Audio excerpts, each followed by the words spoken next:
right, are we ready? Yes, okay.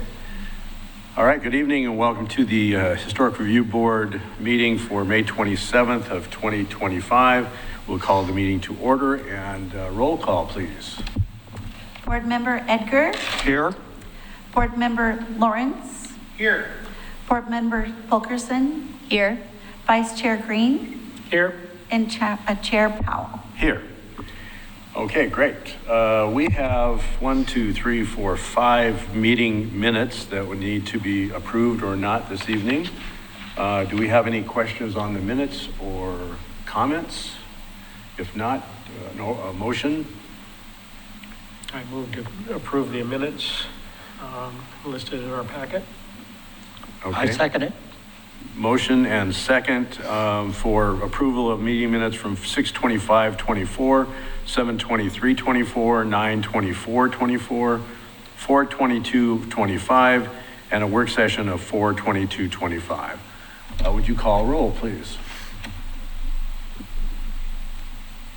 Board Member Edgar. Yes. Board Member Lawrence. Yes. Board Member Fulkerson. Yes. Vice Chair Green. Yes. And Chair Powell. Yes. Great, thank you. Those pass. Do we have any public comments that are not on the agenda for this evening? Either online or here? Seeing none and hearing none, we will move on to our first public hearing.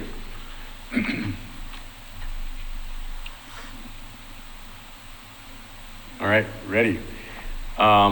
I will read our opening statement here. We will now commence the public hearing on agenda item number 4A, which is HR 25-00004 and HR 25-00005. Demolition, new construction and preservation incentive at 15721 Washington Street. The criteria for approval of a land use action are contained in Chapter 17 of the Oregon City Municipal Code. The proposed development must comply with applicable provisions contained in the City of Oregon City Comprehensive Plan. Generally, unless otherwise noted, if a request is found to be consistent with the municipal code, it is considered consistent with the comprehensive plan. If you wish to participate in this hearing, including challenges for bias or conflict of interest, you must complete the sign-in form located on the table at the rear of the room and deliver it to the staff. Please do so immediately. The chair will only recognize those who have submitted complete forms. Testimony will be taken in the following order. First, the applicant, the testimony in favor, testimony in opposition, and rebuttal by the applicant. When recognized by the chair, please come forward to the table, give your name, address, and make your statement. All testimony, arguments, and evidence presented regarding this request must be directed toward the applicable criteria or other criteria in the plan or land use regulation which the person believes to apply to this decision. Please address only the applicable criteria for this decision. Please do not repeat testimony. If you wish, you may choose merely to agree with the previous speaker's statements. An issue which may be the basis for an appeal to the Land Use Board of Appeals shall be raised not later than the close of the record or at following the final evidentiary hearing. Such issues shall be raised and accompanied by statements or evidence sufficient to afford the commission and the parties an adequate opportunity to respond to each issue. Failure to raise an issue accompanied by statements or evidence sufficient to afford the decision makers and the parties an opportunity to respond to the issue precludes appeal to the Land Use Board of Appeals based on that issue. Failure of persons to participate in the public hearing, either orally or in writing, precludes that person's right of appeal to the City Council or LUBA, Land Use Board of Appeals. Written testimony submitted prior to the hearing constitute participation in the hearing. Failure of the applicant to raise constitutional or other issues related to proposed conditions of approval with sufficient specificity to allow the decision maker to respond to the issue precludes an action for damages in circuit court. Prior to the conclusion of the initial evidentiary hearing, any participant may request an opportunity to present additional evidence, arguments, or testimony regarding the application. The Commission shall grant such request by continuing the public hearing pursuant to the standards contained in ORS 197.763. At this time, I'll ask if any of the board members have a conflict of interest, ex parte contact, regarding this application, or anyone who has visited the site. And we'll start with you, Ms. Paul Edgar, I have visited the site, walked around, spent some moments trying to observe everything that I could see. However, I have no conflicts of interest with anything or ex parte contact. Mr. Green. I visited the site, no conflict of interest and no ex parte contact. Okay. So Ms. Fulkerson. I visited the site from the street, but not on the property. I have no conflict of interest and no ex parte contact. And Commissioner Lawrence. I visited the site. I have no conflict of interest and no ex parte conflict. Great. And I also have visited the site. I have no conflict of interest or ex parte contact regarding this application. Okay, saying that, does anybody from the audience wish to provide a comment or challenge a conflict of interest or ex parte contact regarding this application? Seeing none, we will move on to the staff report. Thank you, Chair Powell and board members. I am Jude Tadeus, Assistant Planner with the Oregon City Community Development Department. And tonight I am presenting to you the staff report and recommended conditions of approval for a general land use application 25-00011 and historic reviews HR 25-00004 and 5. The historic reviews for demolition of an accessory garage and new construction of 2 accessory structures, one with a preservation incentive at 15721 Washington Street, which is the designated landmark, the Ezra L. and Blanche B. Pope House. So a public notice of hearing sign was posted at the subject site on May 5th. And public notice of hearing letters were mailed to property owners and occupants within a 300-foot radius that same date. As of not just noon, but 7 p.m., no public comments have been received regarding this project. Next slide, thank you. The applicant is seeking approval to do 5 main things. And they're listed here: demolish an existing decades-old accessory structure, a new construction of a detached 800 square foot accessory structure in roughly the same spot, preservation incentive to locate that structure between the home and the street, which would ordinarily be prohibited by our accessory structure code in 1754. New construction of a separate 338 square foot accessory structure. Specifically, one of the design elements that they're proposing for both structures is to use pre-finished standing seam metal roofing on both structures, as opposed to the composition roofing that is used on the landmark and would therefore be otherwise permitted by the design guidelines for new construction. So on point 5, the Historic Review Board may consider this design element separately on its merits. This metal roofing aspect is the only element that staff was able to determine which was proposed that wouldn't meet the design guidelines for new construction. The Historic Review Board has previously approved a metal roof for a new accessory building at 814 4th Avenue in Kenema, which was a non-designated resource, as it was secondary and massing appropriate for the architecture and found to be compatible otherwise. This option is open to the board if you wish to analyze the impact and make findings through the hearings process tonight. Otherwise, staff finds that this proposal is a reasonable approach to adding additional detached accessory use garage and studio space on a landmark located outside a historic district that's also constrained by geologic hazards and natural resources, and will not adversely affect the historic significance of the Ezra L. and Blanche B. Pope House. Next slide, please. There you go. Staff has provided these following 5 conditions of approval for the board's consideration. You can take a look at those, including on the next slide, conditions 4 and 5. The Historic Review Board may choose to approve, revise, and/or add new conditions of approval as appropriate. To get into the project specifically, the subject site is located along the old 82nd Avenue, there on what's been renamed Washington Street, next to the pedestrian bridge there that crosses into Gladstone. And To note, this will come up later in the analysis, but the front lot line of the property was moved back significantly in preparation for constructing I-205 through the corridor decades ago, which is part of how the existing accessory structure ended up over the property line, is that line moved backward as a result of that construction project and ODOT dedication and all of that. Next slide, there you go. Here are views of the Pope House facing west and north. As the 1990 Historic Resources Inventory Form, and just to make a side note on that, the inventory forms that board member Fulkerson has submitted to staff are the same information as on the 1990 form, pulling from the same database.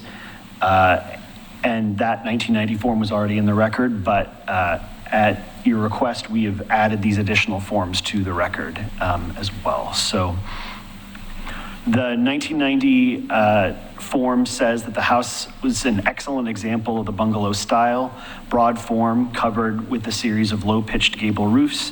Salient architectural features include the multi-light windows, exposed rafters, purlins and braces, and French doors. The combination of siding materials is also common in dwellings of this style. Dormers, sleeping porches, and commodious porches were often used to facilitate ventilation and natural light into dwellings of this period. The symmetrical facade and porte cochere are elements that suggest an influence of the colonial style, which was concurrently popular. Alterations are, although limited, may have been made to the house. On the rear elevation, the rear porch has been partially enclosed and a shed roof cover has been added. A window has been replaced on the east elevation. Landscape features, including laurel and holly, contribute to the historic character of the dwelling. Basalt steps, which lead from the front porch toward the Clackamas River, are also important components of the landscape. Next slide, please. However, those important components of the landscape are largely obscured by significant fencing, trees, shrubs, etc., that take up most of the street-facing facades of the property. So the structures are only visible through very narrow site corridors, mostly through the gates. Next slide, please. The structure to be demolished, well, it was, on the right-hand image, it's represented by the red X, while the orange rectangles are the new proposed structures in their general locations. Note that the existing garage currently encroaches on the public right-of-way and has ever since additional right-of-way was dedicated prior to the construction of Interstate 205 in the 1960s. So the front lot line used to be much further out. Thank you. On the left-hand side, we see an aerial view of the layout of the structures on site, and the red circle there is the accessory structure that's proposed to be demolished. On the right-hand side, we've got a photo of the existing garage, which has an insufficient foundation and wall construction for lateral stability. The walls are currently out of plumb, and the roof pitch is less than that recommended by composition roof manufacturers. Stormwater currently drains into the garage from the driveway. Thank you. The existing bifold doors are less than the typical 7 feet in height and are difficult to operate and not secure due to the racking of the building. And as you'll see on the right-hand image there, especially where I circled, there was a shed addition at one point at the street side of the garage, and that has no foundation, and it encroaches into the right-of-way and has insufficient roof pitch for composition roofing and limited headroom. Here's another view of that street-facing facade there with the shed addition on the back. Shows the garage is lower also than the existing grade, which allows water intrusion into the structure. And that the overhead power feed to the garage has been improperly elevated with unbraced conduit to allow for vehicular clearance. Power from the new garage structure will be undergrounded, so that will be another consideration. And then here we've got trim siding and framing that are deteriorated due to ground contact and the depressed elevation of the structure, which also invites water intrusion. The existing roof structure is insufficient based on contemporary design standards. Additional bracing and framing has been haphazardly added. You can see those cross members, those slanted cross members in the back of the image to the right, added to keep the structure standing. We've got knee braces and sheathing that have been added to the interior of existing walls in an effort to prevent further splaying, and improperly installed installation, which the applicant has attested as a fire hazard and has caused deterioration of the roof framing members. On the second image, added interior wall sheathing is moldy and delaminating, and they suspect it's concealing deteriorated wall studs inside. The interior wall sheathing on these images is extremely deteriorated at the entire building perimeter due to the lack of a stem wall and seasonal water intrusion, which you can see kind of evidence of in there, in those photos. Improper flashing at the shed roof addition has caused the deterioration of supporting members and added interior wall sheathing, evidenced by mold and delamination. So the construction date of the garage addition is unknown, and the alteration to the structure throughout the years is evident. Only one exterior elevation appears to be very compatible with the home. The removal of the garage area will allow the applicant to build a new, more usable garage that does not encroach in the right-of-way, and that will be built so as not to be as vulnerable to deterioration, and therefore produce less risk to detract from the landmark in the future. So those are the demolition aspects. We're also looking at proposals for new construction. But before we get into that, I just wanted to show these photos that show kind of a general layout of the yard and site conditions.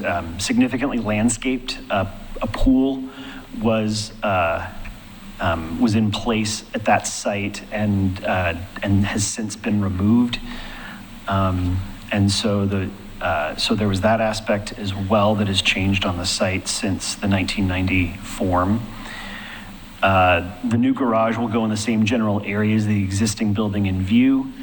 And then, if you could go back one, Cindy, thank you. And then the new studio accessory structure will be built on the left side of that right-hand image, roughly paralleling the fence line on the left. It's kind of oblique. We can go to the next slide now. These were the elevation proposals for the replacement accessory garage. The new garage will be 800 square feet, which is the maximum we allow on residential use properties in Oregon City. How big was that again? 800 square feet. Thank you.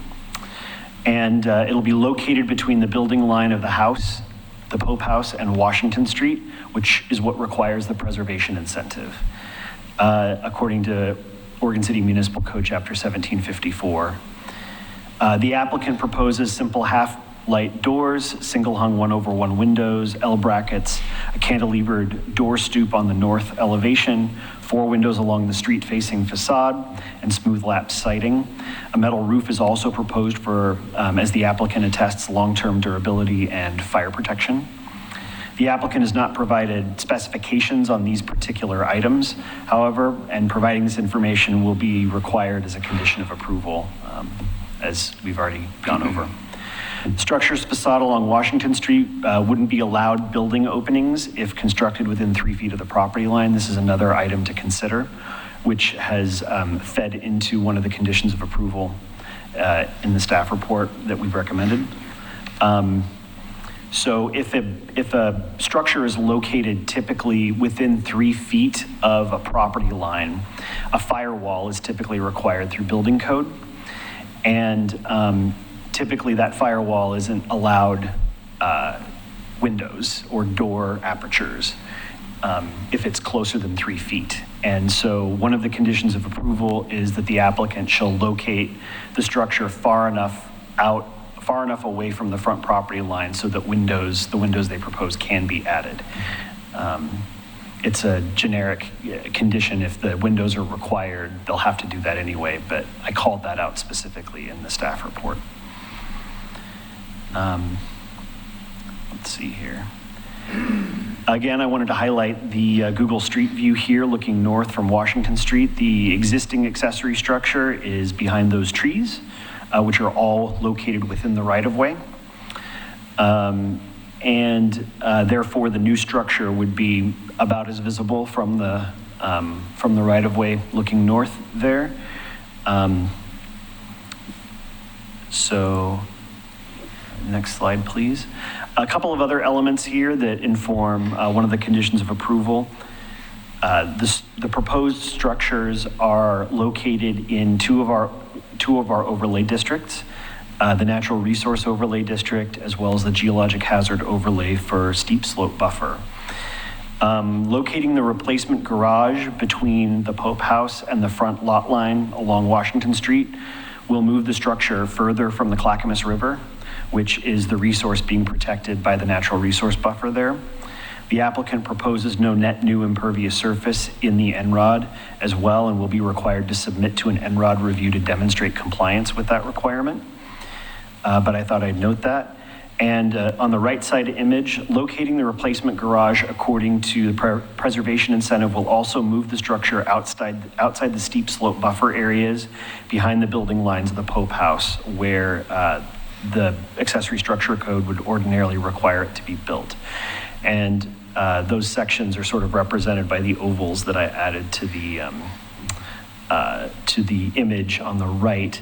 Those are areas that the code would generally permit the accessory structure to be located, but they're in the steep slope buffer. And so the Historic Review Board may or may or may not determine, staff would recommend that the preservation incentive, so the building wouldn't require a geologic hazard review and wouldn't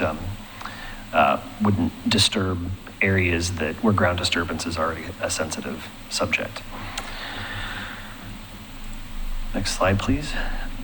For the new accessory studio, this is proposed to be, I believe, 338 square feet, and also includes the L brackets, French doors on the south elevation, or on the north elevation, I believe, yes. French doors on the north elevation, 1/1 single hung windows, and smooth lap siding. Windows are proposed only on one side. The structure does not qualify as an accessory dwelling unit. I thought I'd clarify that under our code definition for accessory dwelling unit, since it doesn't include a permanent cooking facility. That's how we draw the line in our city between an ADU and a habitable accessory structure. So that is the line that the applicant has walked in this proposal. Staff has conditioned the approval of this file on the applicant attaining all applicable natural resource and geologic hazard reviews. And this structure in its proposed location would potentially be subject to geologic hazard review. That said, once again, I will turn you to the recommended conditions of approval that staff has proposed here, all 5 of them. And like I said, you as the Historic Review Board may choose to approve, revise, and or add new conditions of approval as you deem appropriate. And that's sort of reflected here in the last slide for your options. To approve the proposal and adopt these findings and with conditions, to approve the proposal with modified conditions and provide additional findings, to deny the proposal, close the record, and continue the hearing to next month, to adopt final findings or to continue the hearing to next month and provide direction to the applicant on additional information needed. The record will stay open if you choose option 4. And that is the presentation I have at this point. Okay, thank you. Any questions of staff? Yeah, this, I've been concerned about the waiver, or what do you call it, to Preservation incentives? Preservation incentives. Why are they being offered? Preservation incentive is an option available to applicants according to Oregon City Municipal Code Chapter 1740. Let's see here. It's in 1740-065. Historic preservation incentives increase the potential for historically designated properties to be used, protected, renovated, and preserved. Incentives make preservation more attractive to owners of locally designated structures because they provide flexibility and economic opportunities. So in this case, a preservation incentive it's basically the Historic Review Board's version of a variance. It's not a cash incentive of any kind. It's not a reimbursement of any kind. It's simply a variance opportunity that the Historic Review Board is permitted to consider. Okay, and the predispositional view that the metal roof is applicable. That the preservation incentive does not pertain to the metal roof. The preservation incentive pertains to the accessory garage's relationship with the Pope House in the street. Okay, Because under residential accessory structure code, it would not be permitted to be in that location if it were rebuilt today. So that is the preservation incentive that the Historic Review Board is considering. The metal roofing is basically the consideration for, I believe that's the element that the applicant is seeking that doesn't strictly adhere to the design guidelines for new construction. So that's a different aspect that you may also consider. So there are two different issues at hand, but the preservation incentive covers the building position question. Do you know the square footage of the garage that's going to be torn down? Offhand, I don't. Okay. I believe the applicant can probably attest to that. We can ask. Yeah, they're here. It's okay. We have to wait till you come up. Yeah, we'll call you. It's significantly smaller. It's around 40 to 50% of the size of the existing structure, around 400 square feet is what I would say. Yeah, that's kind of the way it looked. I just wanted to kind of confirm that because it looks like it's, okay, we'll talk about that then. Great, thank you. Any other questions of staff? Okay, seeing none, let's bring up the applicant. And please give your name and city of residence. Benjamin Freeberg, 15721 South Washington Street. Todd Iceland with Iceland Architects, 1307 7th Street, Oregon City. Great, thank you. Ben is the property owner and an excellent steward of this property. It's a beautiful home, fantastic location on the river. The desire is to replace a garage that he has been holding together with paint basically for the last few years, being a painting contractor. Restoration contractor. Yes. The existing garage is about 500 square feet. 500. And so this is about 40% larger, I would say. The existing garage is pretty deteriorated. It was poorly built. It was not a designated part of the landmark structure according to the inventory. It was not even mentioned in the original inventory, which we found kind of interesting. It was obviously on the site at that time, but not identified the site. It's a very interesting site because it's not zoned residential, where most of the preservation incentives come in. We chose to, after meeting with staff, going through a pre-app, we chose to take a residential approach, which requires a preservation incentive. Underlying zone is a commercial zone where we could build up to this. But in doing so, we would be required to have, I think it was 40% glazing or on the front and 25 on the sides. Things that are not really appropriate for the location or the property. Not desirable for a garage. So that's the approach we're taking. The metal roof is something that is not allowed in the design guidelines outright. But it's used a lot in outbuildings, and we want to keep this building, both of these buildings, subservient to the main house, because the Pope House is such a landmark structure. So we think it can be different and treat these as accessory buildings and not trying to recreate something. But we want to incorporate elements from the original home, so we're tying it all together. Anyone have any questions, or you have anything to offer, Ben? I think Todd gave us a beautiful design for what we were really looking for to lay out. You know, it's a gorgeous home. The property is really nice. It's a forever home for anybody that sits in it, but it needs to function. You know, like the garage is crap. It holds one car. And it's yeah, well, it holds my old van. And the property has kind of a flow to it. So we have to make the parking kind of work in the flow and the fashion that it does too. So the design currently would work to where you could literally drive in and through and out with the current new design. That's why we basically put another little single car off the front of basically what we had. And that's the design change looking at it.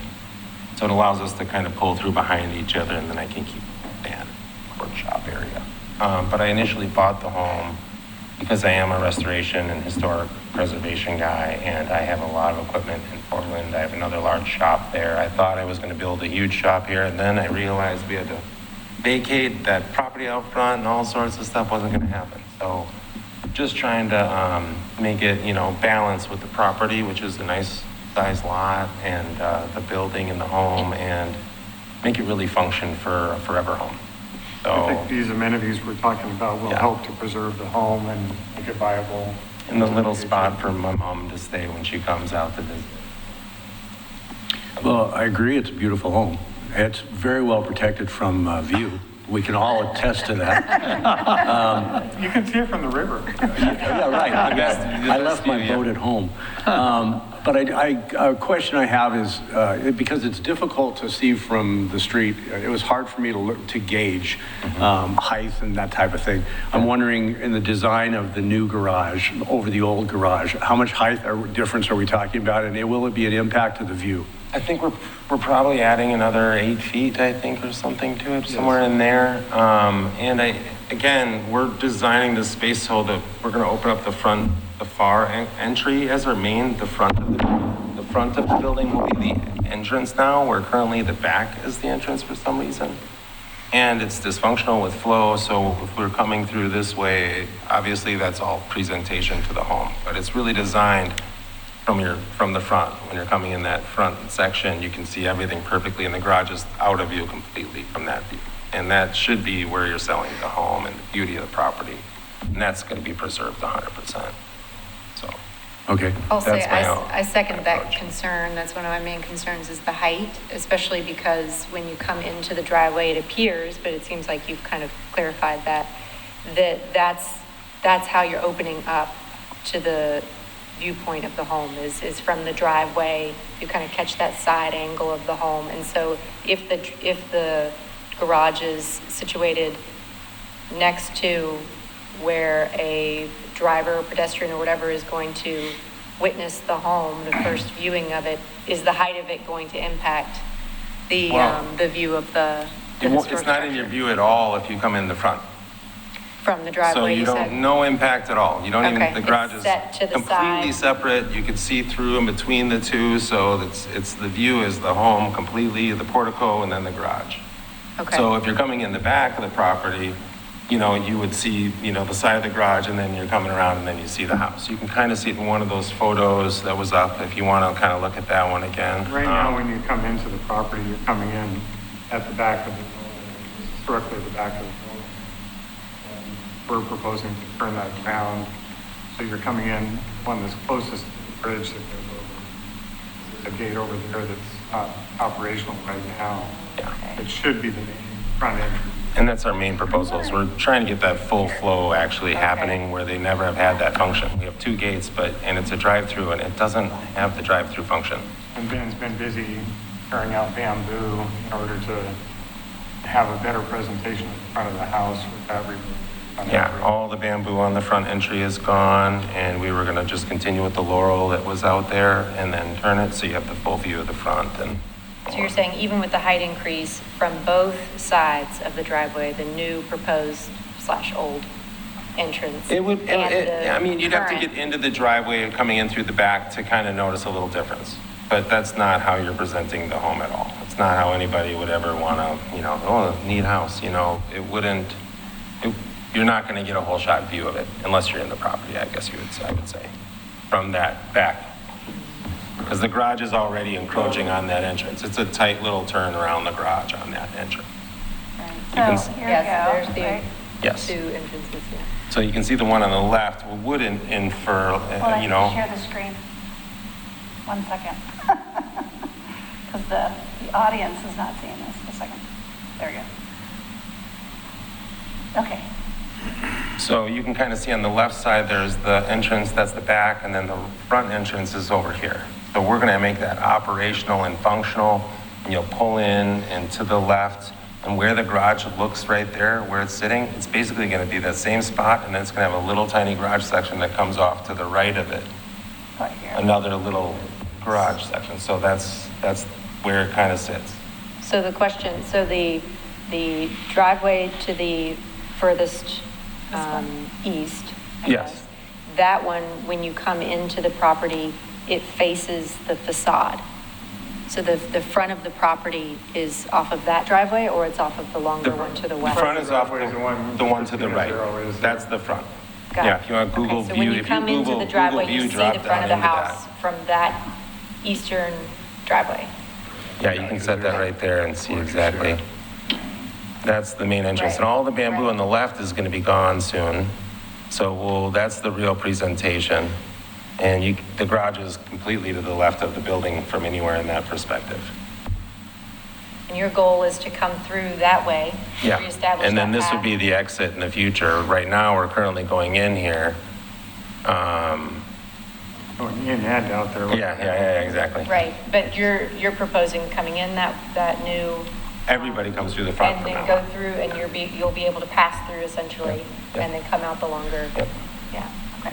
It just, yeah, it's dysfunctional, and it doesn't make a lot of sense for a property with 2 gates to not have that wonderful flow.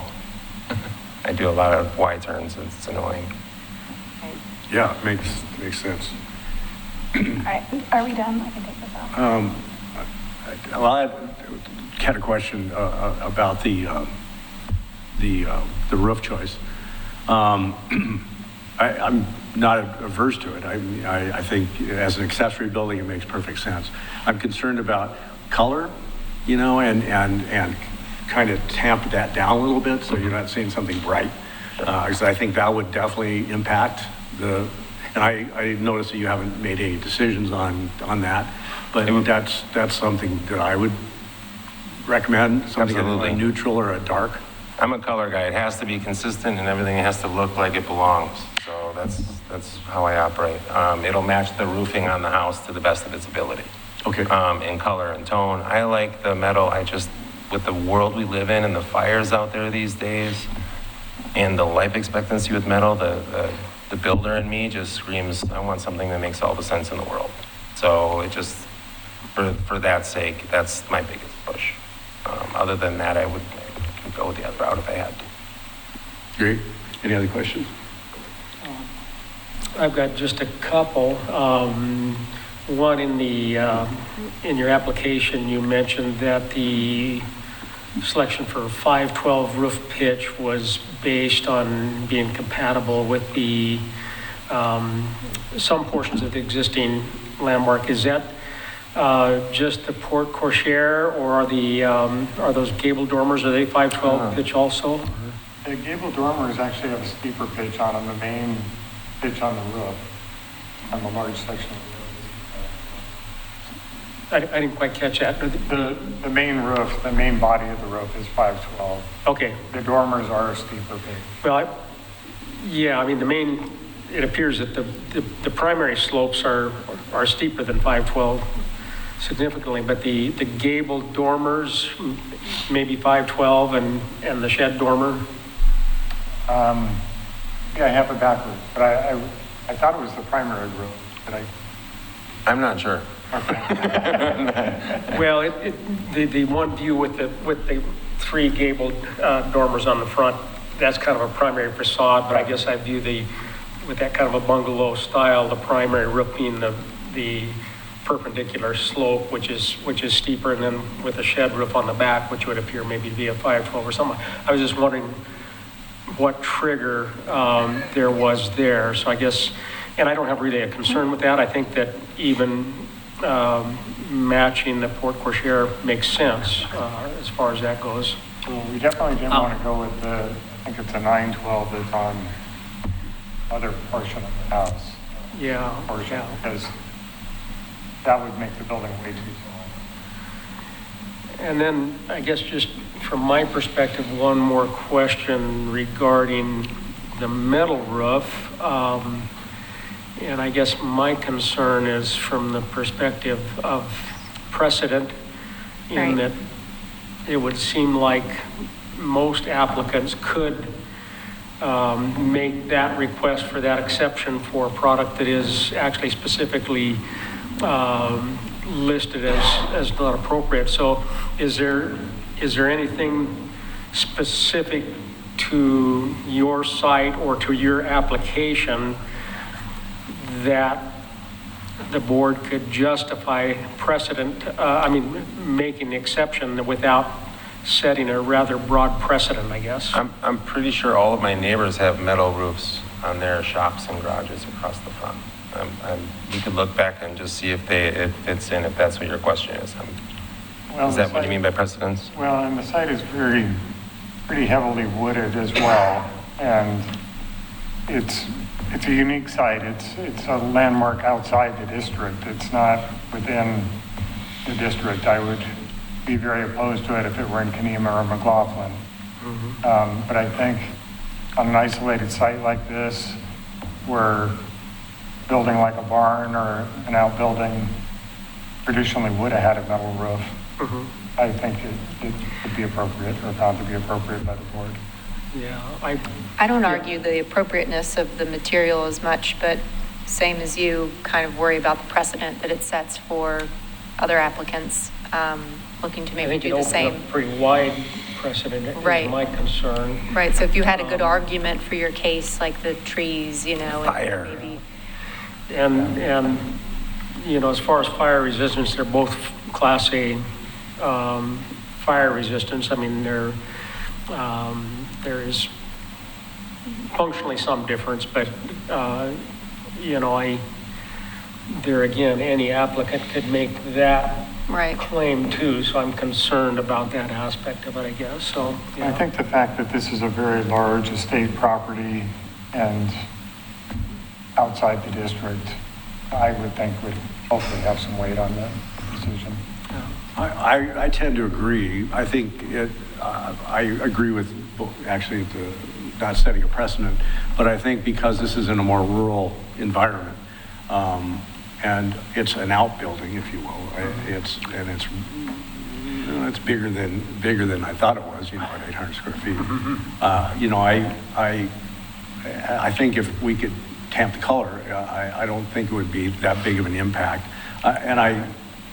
I just, you're right, it's not in the district, and I would not be quite as amenable if it were in the district, in the McLaughlin or the Kenema district. I wouldn't agree with that. But I think in its current position and where it's at, and in the type of area it's at, with the wooded area, I don't have that big of an issue with it. To me, the key issue here is the 8 feet in additional height, which will expose the roof in a manner that has not been before. So this is going to expose a metal roof that previously you couldn't see. But now you're going to see it, and it's going to be a metal roof. And so that's one of the issues, and besides setting a precedence that somebody else can latch onto. Anyway, we'll talk about that in more. Mr. Lawrence, any questions? No, I don't have any. Okay. Any other comments, folks, while you're there? I'll say, I can answer any questions you might have. just wanted to add, because it is a large space, I appreciate that you guys were considering the spatial orientation, and especially given the build date of the home, that's something that people would have considered at that time too. And so just appreciate your thinking about it. Well, I care about the home. It's a beautiful home. and I'll leave it a lot nicer than I got it. Great. Okay, thank you. It doesn't appear we have anyone here. We have no comments for or against. So I will close this and we will move to deliberation. Who'd like to go first? I'll start it off with the idea that I will acknowledge that this is a special place. I would love to own it. It's kind of like one of those places where you look at it and say, this is good living.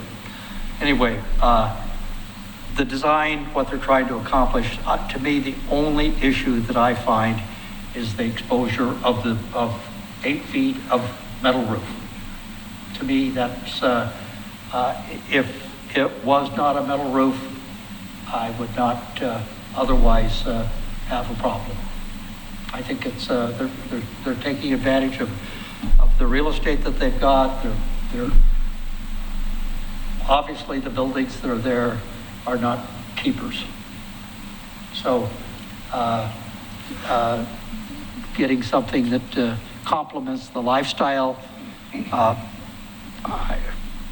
with as much property as they have to play with, this is fine to me. I think it's interesting that it's a metal roof, but it's also across the street from relevant buildings. So it's kind of threw me for a loop that we're like, well, you know, I'm like, there's containers on one side of the street, and then there's a metal roof on the other side of the street. So I'm not as concerned about it. And in the neighborhood, when I drove by it and through it, the applicants were correct. There are metal roofs all throughout the neighborhood, and I do think it's a great choice moving forward. If I could put a metal roof on any house that I owned, I would do it. But there's caveats to it, and I agree wholeheartedly that it sets a precedent that we have to be very careful with. That's my only concern, is that precedent. I'm totally 100% okay with the garage having a metal roof. My other concern is, and it's not our place, it's just that the ADU, right? It's not an ADU because it doesn't have a cooking surface. I'm like, well, yeah, come on, you know. You're gonna put a cooktop in there and now all of a sudden it's an ADU. It always drives me nuts, but that's not our purview. But I love the idea of putting a metal roof on both buildings. I hate the idea of other applicants coming before us and saying, well, you let us put a metal roof on this building. What's the difference? Yeah. And we have to have really strict guidelines to say this is exactly why we allowed it. Right. And the idea of like, well, in this property it was okay. That doesn't cut it for us. Yeah, I think if there was a greater argument there, I would be more, and I'm saying as you, I don't. Oh, I'm sorry, and not to cut you off, but the positioning of the buildings, 100% okay with. Yeah. That's irrelevant to me. But the metal roof question, go ahead. But the material, I'm fine with. In that mindset, when we are looking at solar panels on a roof and we're saying it's on the visible side, we're saying, oh no. Now all of a sudden we're taking a metal roof, highly visible because of height, and now we're saying, oh, it's okay. Does the metal roof reflect into the solar panels though? You have a comment? Thank you, Chair Powell. I have written some potential language that may sort of specify to future applicants the conditions or the determinations that you've all spoken about tonight, to kind of draw some lines around this potential roofing question, if you want to consider those. But what I've written, and we can revise it or forget it or whatever. But what I've written is, given the proposed structure's more rural environment located outside any historic district, and that metal roofs are proposed on outbuildings, and that the structures are proposed in heavily wooded areas otherwise obscured from view from the abutting Washington Street, the Historic Review Board approves the use of the proposed metal roofing material with the condition that the roofs of new accessory structures shall match the roof color of the Pope House. So that's what I heard, except for Board Member Edgar's Thank you. I mean, concerns. that is what you heard. And- Is this also zoned commercial?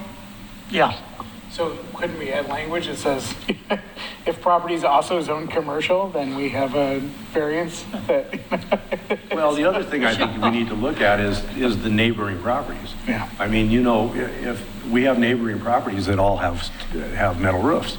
If you're in McLaughlin, that's not going to be an issue. I don't think we'll have that issue. Sure, somebody could come forward and say, well, we want to put a metal roof here. It's like, well, you know, there's nobody around you with a metal roof. There's no reason in the world you should put a metal roof there. That gives us a little bit of power there, in my opinion. This is a hard one for me because I've been there, I know the area, and it's very rural. It's like a farm area, and it just happens to be a historic home in a non-historic is there district. any metal roof in McLaughlin other than the commercial building? There are. Yeah, right. My Sevens? next door neighbor actually has Okay. one. And it was approved through HRB as a metal roof and never questioned. So so that set a precedent, and it's a blue roof on top of everything else, right? So, you know, go ahead, I'm sorry. Sorry, Jude, the only thing about the wording of that it kind of strikes me, because we don't have any materials coming to like material examples to look at in terms of coloration, should we say, no, instead of saying match the existing roof, should we say something like does not detract from the existing? Yeah, detract is not clear and objective enough. I would say, are you planning on changing the roof color? It's the existing roof color? I just don't know how the shingles would transfer to a metal roof in coloration. I don't have, you know what I mean? Is if the shingles are there's like charcoal, light gray, there's only a couple of options. So, Right. I would say if they could get a description of what the shingles are in the main house, would be like the charcoal, 3-tab architectural shingles of the main house should be equivalent in Right. metal. I would identify the color of the house and look for an equivalent color in metal. Right. Because I'm just that's hoping a that little we bit more have clear and enough- objective. Detract is too subjective. Yeah, I'm just hoping we have enough metal material color choices to go from, because it could be in a metal form, a brown could show up as like a rust color or something like that, and so that's my only concern really is Without picking the color here, what color is it a light gray, dark gray, charcoal of the main house? Can you come up? Okay, yeah, let's come on. Speak into the microphone, please, so we can all hear you. Thank you. It's like a light gray with a brown speckle in it. The light gray, Yeah. a light gray metal color to match the existing house. Okay, I'd be okay with a light gray. I think, I just think when you're talking about metal, sometimes you're thinking about shine and, reflection and blah, blah, blah. And so sometimes it can come across very differently from a material like a shingle. Just for the sake of heat and whatnot, so lighter better, so lighter medium tone, lighter gray or brown that kind of falls right into the hue. Right, because I think this could be your argument for precedent is, okay, well, we decided to match the existing shingle almost exactly, so it doesn't detract from, if that's a hairy word that we shouldn't use, but that could be part of your argument. I'm just seeing if we can go down this road, so I'm okay with it. I just thought, my concern is fire in the world we live in these days. And we're right next to High Rocks, which is a swimming hole, which attracts a lot of people. And those kids are burning little fires down there periodically all the time. So there's a small chance that I'm gonna have a raging little forest fire in that section next to me at some point from homeless or whatnot. Right. There is that riffraff in that little area over by 205 underneath their bridge sometimes. Old 82nd Bridge is wonderful. That one, not so much. Well, I think with your reasoning and what you're attempting to do, and with code language that we can, implement. I think the concern about setting precedent is minimized almost completely. So I support that. I support the language, and I also support the metal roof. I was in support the entire time until you brought up precedent. So that sets me at ease. That's a precedent. I'm just still concerned that it's highly visible. It's by height and material. And I wish it wasn't, but I know that along that river, there's a lot of people. And with the walking trail and everything there, the potential exposure to somebody that's irresponsible is high.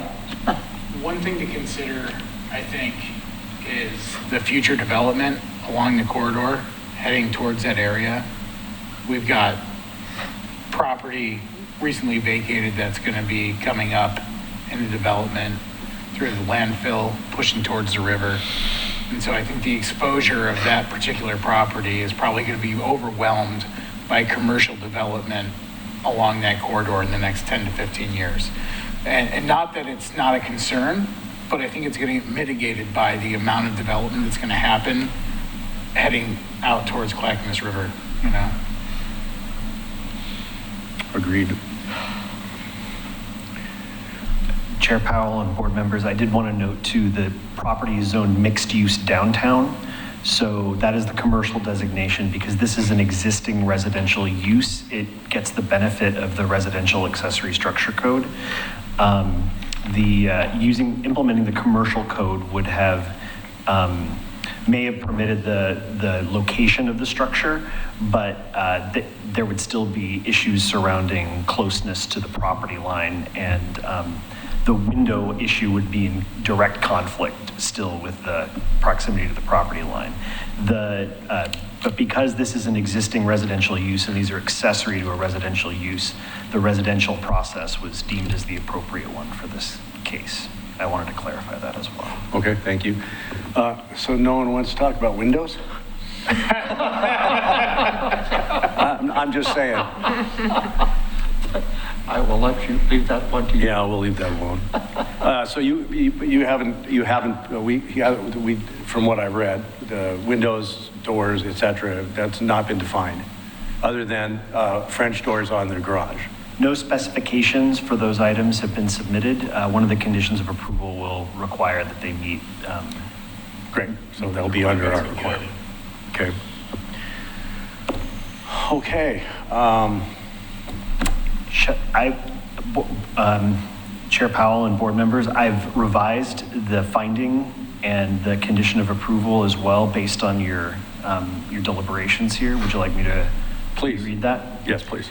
The additional finding is given the proposed structure is more rural environment located outside any historic district, and given the property is zoned mixed use downtown, and given that neighboring properties reflect commercial uses, and that the metal roofs are proposed on outbuildings, and that the structures are proposed in heavily wooded areas that are generally obscured from view from the abutting Washington Street, and given that the applicant shall match the light gray roof color of the Pope House, the Historic Review Board approves the use of the proposed metal roofing material with the condition that the roofs of the new accessory structures shall match the light gray roof color of the Pope House.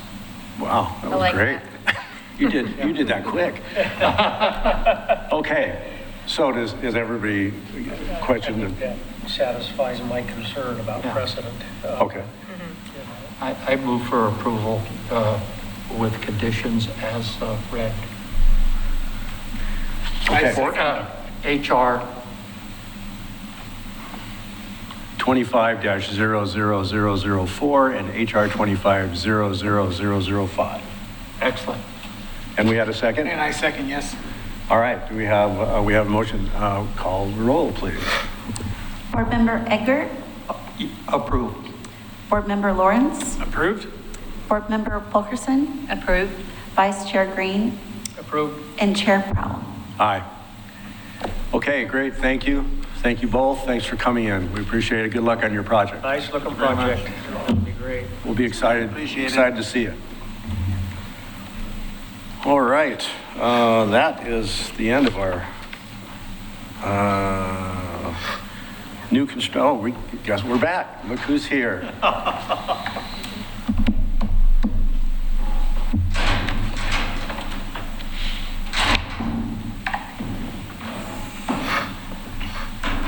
Thanks for all that visuals. I appreciated it. Thank you.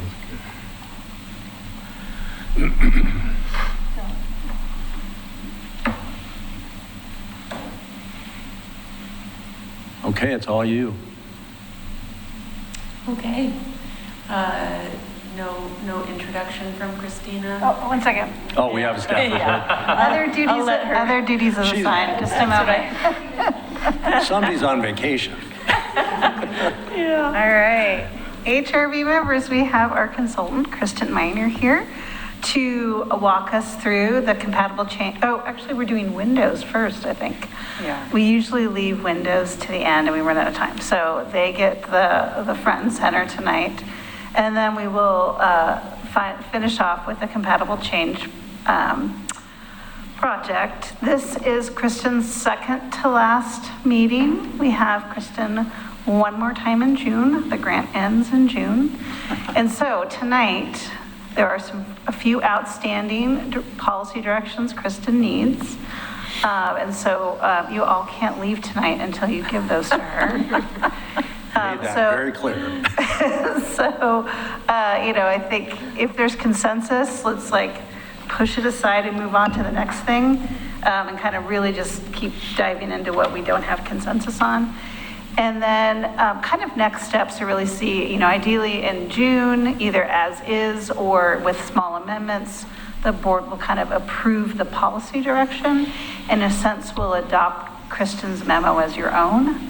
And then as we move forward, right now we're tentatively scheduled for the August 13th City Commission work session. I can have 2 HRB members come and help me. I'd love 2 members to come with me and present the work to date. And it's at a work session, so it's not, they kind of make it more informal and sit around a table, and it's a lot more collaboration, conversation. And really just kind of provide a policy overview of what we did this year and what we'd like to move and what are kind of the big policy directions, and then really a request for City Commission direction for staff to move forward. Moving forward with the legislative process would be the red line, so we can do some more in-house work this fall, and then work on the HRB policy for new small dwelling units. And then when that's ready, take that package to the Planning Commission through the legislative hearings process, and we'll go Planning Commission, City Commission. And so as staff, I will kind of, once again, send that through, and we'll have 1 or 2 HRB members attend those meetings with staff. But that's kind of the process will be probably next late fall, winter, spring would be the legislative process to adopt that. Okay. Christina, one question. Sure. With all of the changes to state housing codes Yeah. and not being obstructive in delaying or creating hurdles Yeah. that prevent new construction, are we walking a line where some stuff we might be thinking is appropriate, where it no longer by state code can? Yeah, so my good answer is we can't control what happens in Salem, and sine die has not happened. The legislature's still in session. My recommendation is just to kind of move forward with the current world we're in. We're looking at policy direction. So if there's a point where there are Senate bills or House bills that get passed that contradict that, then we can focus in on those areas. But we'd be paralyzed if we just always were waiting for Salem. So I think we move forward with what we have. We only have Kristen for a month, 1 more month. So we come up with what is the HRB's goals and policies and how we approach this, and then we'll have to just bring Carrie in and decide if there are any pieces of upcoming legislature that affect it. Right. Okay. Oh, and windows, right? So I moved forward.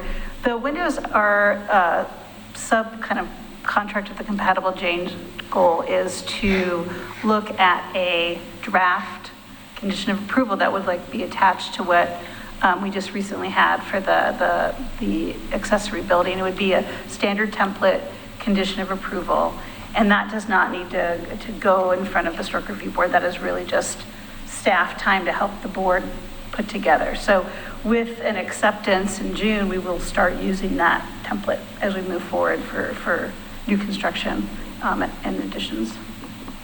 Okay. Great. Okay, well, thank you, Christina, and good evening, Historic Review Board.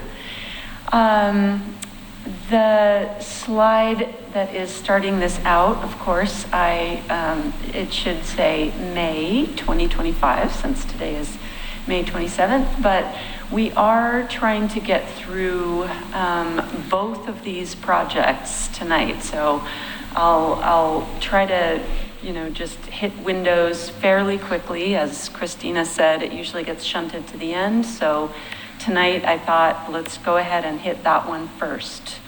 But just in a nutshell, again, the Windows project is really for that condition of approval for defining appropriate windows in new construction for historic districts and on individual landmarks properties. The compatible change project that we'll then be discussing is to talk about the regulation of additions or freestanding new construction to non-designated properties in McLaughlin.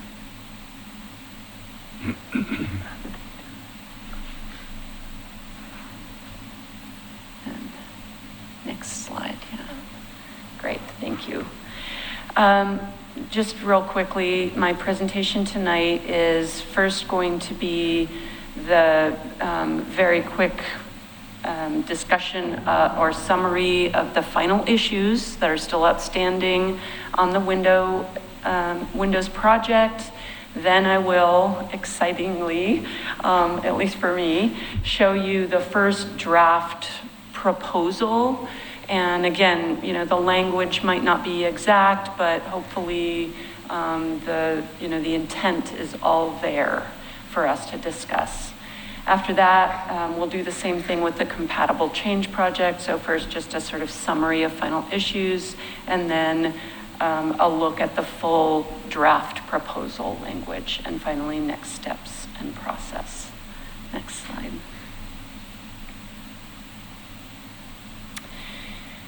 So, Windows project summary of final issues. There has been quite a bit covered already. The window trim definition is really what's left to home in on in terms of what the Windows project says. So, and what that consists of is defining the appropriate width of trim, where that's required, and the thickness or depth of that trim. And what you're looking at as images in this slide, these windows are both impervia that I took from the Pella online information. One of them, so the slide on the left that you can see has a vinyl trim package that you can buy with the window.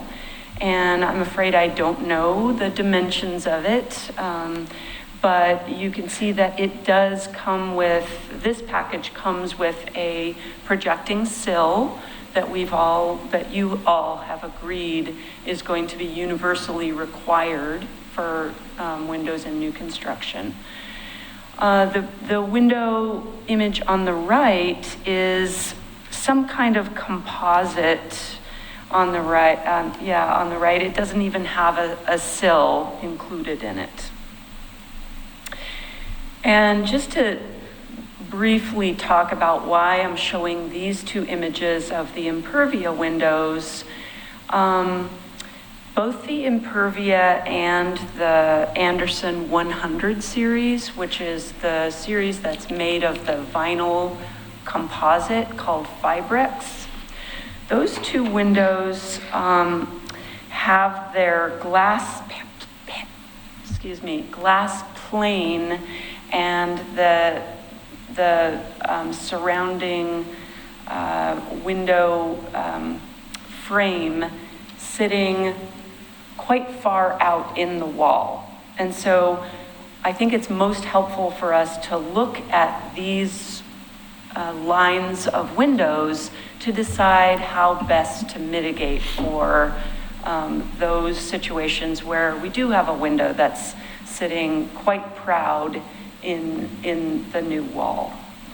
So the draft proposal, as we'll be getting to in a minute, has proposed trim at least a 1/4 inch forward of the window frame. And, you know, I'm not going to claim that either of these situations that you're looking at has that, because again, unfortunately, I can't really measure these. But a 1/4 inch would allow for the trim. Let's see, on the Anderson line, which you're not really looking at here, but that is the window that sits out most forward. And the trim would have to be 1 5/8 inches thick in that situation in order to give us that 1/4 inch even. And so 1 1 5/8 inches is actually, that is even more than a sort of 2x lumber dimension, unfortunately. It wouldn't, but it could be made by any contractor simply by shimming out a 2x dimension, so it's certainly not insurmountable. But I wanted to make sure that you knew that in that one case of the Anderson Fibrex window, a contractor would have to build out, even more than a 2x dimension in order to get that 1/4 inch. The impervia, however, that you're looking at here, it does come with an offset flange that you can specify. So that would push the window just a little bit further into the wall, and the trim could be certainly a 2-inch dimensional, it would be a 1.5 measured with your ruler, as it would for most of the other windows that we've been looking at that are fiberglass in our earlier comparisons. Before I move to the next slide, I did want to say it is really important to add shadow and definition to these otherwise fairly flat windows, and trim depth can do that. In both of these examples, you have divided Paul, would you please? That's true, and I think we'll be getting to that, but certainly neither of these windows would meet the specifications that this board has already set forward about simulated divided lights. So thank you for pointing that out. Okay, next slide. Yes.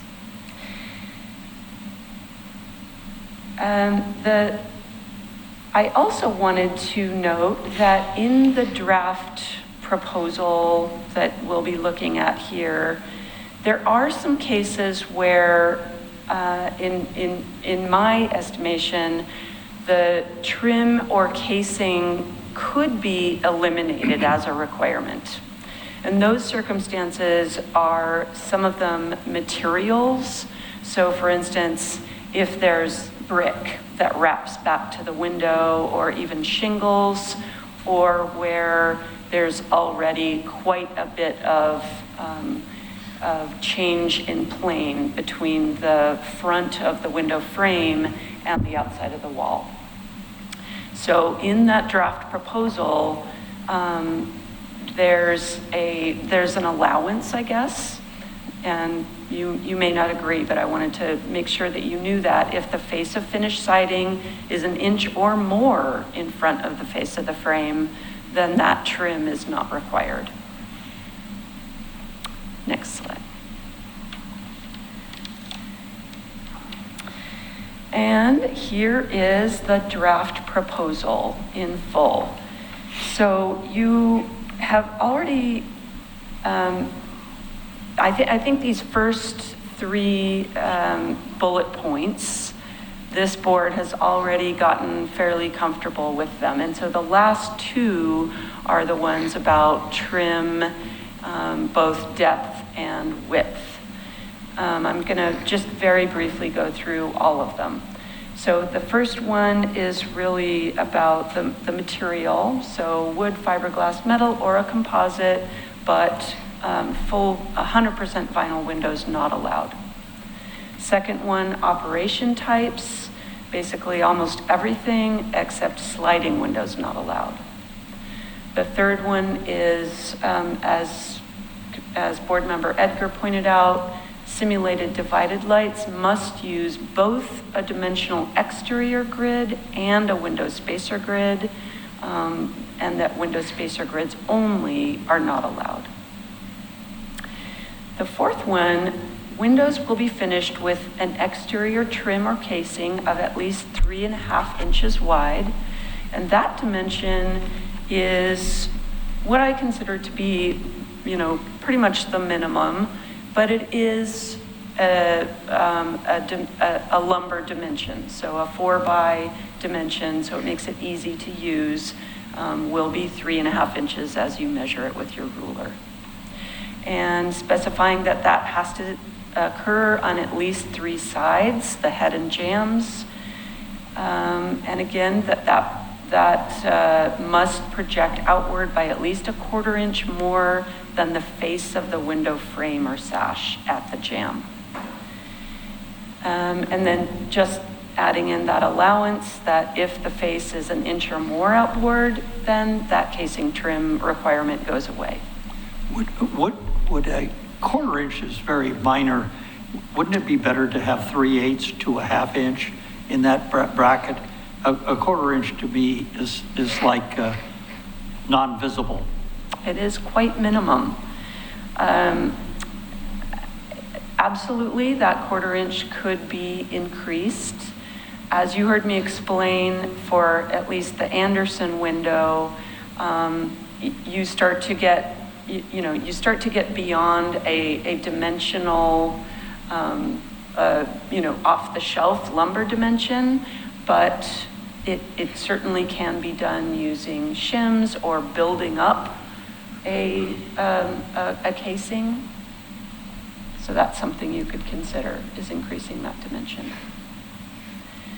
And then finally, the requirement for a sloped exterior sill that projects outward from the wall by at least 1/2 inch more than the outer face of the window frame at the jamb. Again, so just specifying where you're measuring that. And that the sill must extend or lap beyond the casing width on both sides if casing is used. So that is the full proposal, and in the fourth one, the last sentence, however, if the face of exterior siding will be 1 inch or more outboard of the face of the window frame jamb, the casing trim is not a requirement. You were talking about the last slide with the masonry and... That's right. And Should we not is define 1 inch enough? I don't know. Well, go ahead. Sorry, I didn't mean to interrupt. I can't think of another reason beyond the stone or masonry that the material should bypass that trim depth. Do you have another example? I just can't think of one. If not, then I think that maybe we should specify and say that it has to be some sort of stone or masonry item or material used to be able to bypass it. Yes. There certainly are stucco situations where it's kind of a rounded, curved detail. Right. Those aren't done very much now, but if you had an applicant that wanted to build something new and match something, Right. it's possible. But if it just says exterior siding, that's not defined enough, in my opinion, because anybody could read exterior siding. I think we need to be a little more specific in that case. I get, Yeah, I like, I'm just saying, The stucco. material, right. Stucco, masonry, Right. stone. If you have this, you can also do this. yeah, Right, I think that it's- makes sense. Yeah, Yeah, to I list think, it out, because I agree. I'm just looking at Jude and the more clarity, and we'll work with Jude and Melissa this next month, but, this really will be turned into a check sheet page Yeah. that the applicant's going to have to fill out. So the more specificity is helpful because they need to just be able to do their check sheet page. Yeah, agreed. That's why I say I think we need to be specific on that specifically. Yeah, and that's why I was racking my brain. I was like, I can't think of anything beyond the stone or the masonry. And I guess I kind of fit stucco in there sometimes as a hard material in that way, but if we list them out, I think that just eliminates, Yeah. And the last one, That's fair. a half inch more on the exterior sill, a half inch more than the outer face of the window frame. I mean, that doesn't seem like enough to me. I look at you because you've got the experience. I guess that would be a minimum, but I would think that perhaps the stipulation would be a half inch, at least a half inch beyond the face of the outer trim. Because if the outer trim projected a half inch and the sill projected a half inch, there's no, so I would think that in that case, maybe the stipulation should be that the sill should project at least a half inch forward of the face of the casing. And then I would agree the final comment there, it may extend to or lap beyond, that's talking about the width. Sometimes you'll see that extend past the side trim, and sometimes you see it brush. And I think either is appropriate in my mind. Yeah, I agree. Also, how would we apply that sill to 4 that we were just talking about? Would we still say there needs to be, if there's no trim, then how are we measuring that projection? So I guess that's something to It consider. would have to be the outside of the actual Building? building. Yeah, okay, think. I agree, yeah. Yeah, okay. I'll So to the wall, Yeah, whatever you want to call it. or to the trim, vertical half inch nature beyond of the the trim, wall. half inch beyond the wall. Yeah, it's kind of a completely different animal because, I mean, you look at like a stucco reveal or something like that. It's just a different animal altogether. I mean, what do you think, Gordon? I think that there's. You would usually, in a case like that, you would usually see a sill of some sort, and it's going to usually protrude for a drip edge. Right. Exactly. If you had a stucco face, you would still Yeah. protrude the sill as a drip outside. Right. Even as a 4-inch curve into the windowsill, you Sure. would still see You're gonna a still projected sill. see, So I think if you listed it as a wall face, and the sill needs to project a half inch from the furthest face of that wall face. there you go. So There it's- you go.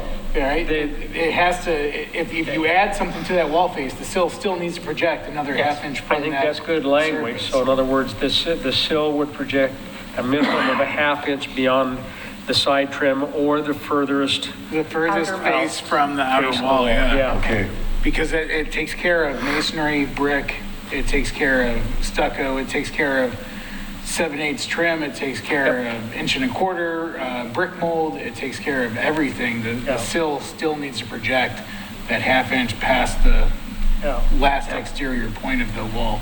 great. Lord knows Oregon City needs a drip edge. And if there's a odd building that's unique, this is a template condition of approval, so Yeah. you can always amend for that If one there's a off building thing. that's unique in this case, it's got a rotten sill, so. Good, thank you. Okay. And I guess to Those to are Board great Member comments. Edgar's Any point last- about the projection, The projection of what? If a quarter inch is enough, I think it should be great. It's not enough, it's, not enough. it's a challenge because, you know, will somebody go out with a micrometer and say, this is only 3/16? So, but I get the point generally, and that is not really a big ask because it's not hard to pad the material out. It's done all the time, very commonly. My concern would be not eliminating options for purchasing windows and more creating a rule for the setbacks that we create with trims and exposures. Yeah. Because if we eliminate the ability for somebody to buy a window, we're gonna It's cause a kind of problem. more, it's kind of more of an issue, not of how much, but I think, as I see it, an issue, does the trim, the side trim, need to project past to create the shadow line? Or is it okay to be somewhat back? Nobody wants it flush when they install it. And I think that the ask is reasonable, that it should be somewhat in front of it. So I mean, maybe 3/8, you know? And if it wound up on a job site and it was a quarter inch, nobody's gonna go burn the place down. But I mean, And it's also, it's like, what's the type of material that's available, that's affordable, that's just, where you can use it for trim? And most all of it is more than a quarter inch. Yeah. well, but to Kristen's point, depending on the window. width of the frame, If you have and a very, nail thin window, you pad it out. Yeah. you could put a nail thin on that inch and a quarter in Yeah. front of the Yeah. wall, and What we're trying to do is create a good replica simulation of a historic window. Yeah. And so the goal is to have enough texture to it that it looks appropriate. That's all. So sure, I think that it's a situation where currently, when we install windows, we're installing them with jamb extensions on the inside of the house. What we want is the window set flush to the house and the jamb extension on the outside of the Yeah. house. Yeah. And that's what we really need to define, is that the plane of that window is not a surface mount, and then we add 2 inches to the inside to meet the casework. We set the window flush, and then we add trim and exposure to the outside to create depth visually. And it's a real issue with off-the-shelf products that people can afford to use and utilize. And so I think it's solvable, but we need to make sure that our language creates a situation where we know what we're saying. Yeah. So in your experience, what's a more appropriate measurement? I don't know that I have an answer for that, because depending on the materials chosen, like I said, you could have a window where the nail flange is set a ½ inch from the face of the window. You have other products where the nail flange is set 1.25 inches back from the face of the window. How are you going to trim out to make that work on that product? And so we have to be really decisive about what's acceptable.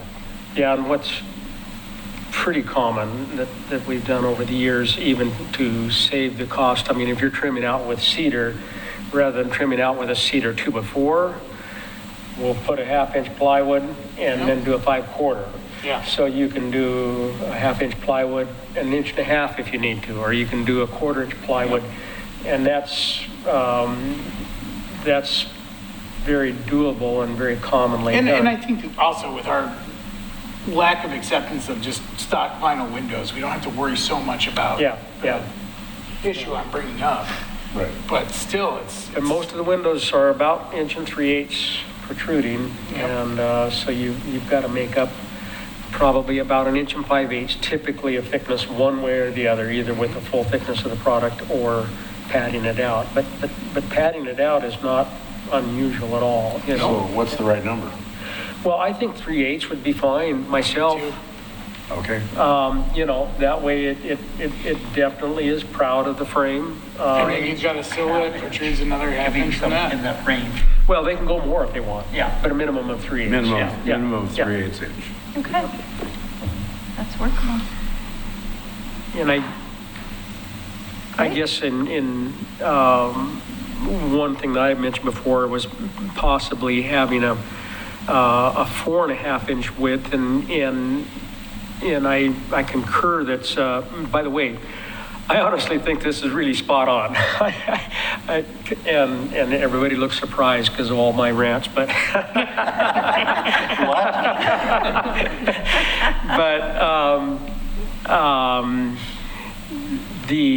I guess the only language that I think that might be nice to include in there on the exterior trim width is that 4.5 or wider is encouraged. And I guess only for two reasons. One is that I think that more commonly, certainly 3.5 inch wide trim is seen in historical houses, and sometimes narrower, but more commonly with the architectural styles that we're dealing with, it's more commonly wider. But I think the bigger point to me is that 3.5 inch wide trim is so ubiquitous on every style. If they use window trim, it's almost always 3.5 inch wide. So it kind of dilutes the endeavor to bring out the historic compatibility, because you just see it everywhere. So I would say that 3.5 is approved, but 4.5 or wider is encouraged to. I mean, does that make sense to the rest of the board members? It makes sense. I'm just wondering if we should even leave 3.5 in there. We just say 4.5. Yeah, I think we should. I think we should, just because There's a weight issue. Availability. Well, Availability. yeah, and it starts crowding the requirement into more expensive materials and stuff like that. I mean, But how's that going to be implemented on a checklist? It's fine. Is We that can- okay? If you have a required and then an encouraged second line. if they meet the minimum Okay. requirement, you know. We do that a lot. Then It's fine. staff puts We on could their call it sales hat. recommended. Sometimes I worry that we don't give them an image of a historic window as kind of we're trying to simulate a design, a historic window design, a picture of it. So it's kind of sets the mindset, the Yeah. framing And of what somebody sees. That might be something we can do over this fall, or, you can provide me some photos of examples that do meet the standards. Just a design And we can guide. put it on the back Yep. page of a check sheet. Yeah, that's a great idea. Yep. Single sheet. Yeah, Yep. Be pretty easy CAD draw too. Just make them. yeah, yeah. It might be an easier drawing than it has been to find Okay. examples. I can CAD, but if anybody else would like to provide something. Okay, They'll great. call it the Oregon City window. Okay. Do we get your questions answered? I think so, yeah. This is good. So Everyone pat yourself on the back. we can move on to the compatible change project if that's okay with you all. Yep. Great. Okay, excellent.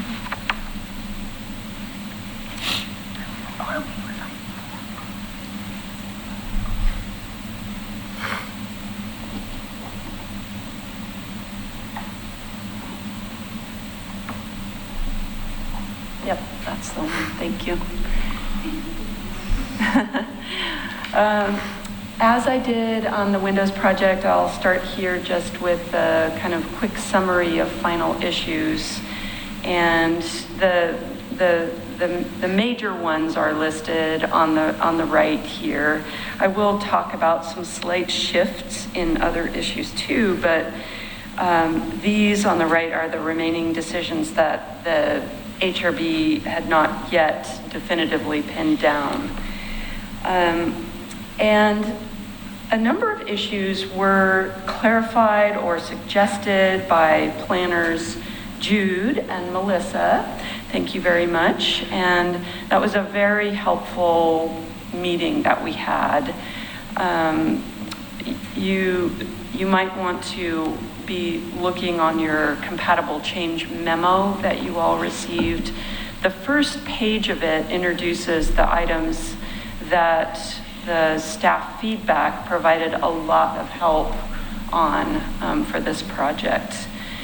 So the major items include the measurement methodology, but also just numerous tweaks in the policy language that would better tie in with existing code language or be easier to implement over the counter.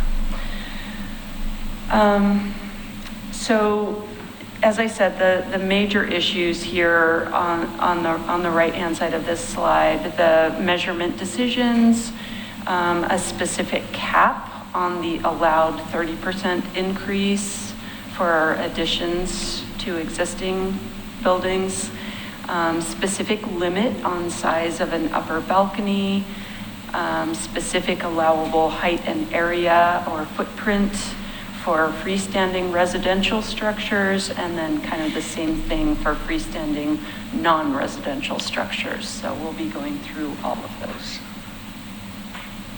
Great, thank you.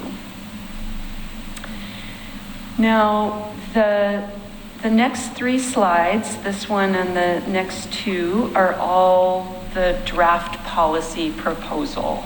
And that is the same as in the memo that you got, starting on page 3, I believe, in that memo. And I did want to mention that the memo has some comments in kind of purple text to the right of each of these kind of policy, statements. And those provide just a little bit more context. So I will start here with number 1. And the HRB had definitely talked about this already, that really we wanted to be comparing the existing structure to its state a couple of years ago, so that we could prevent people from, kind of coming in and without having even finished building it, perhaps come again for another permit and build onto it. So the HRB was very comfortable with saying a 2-year limitation to that.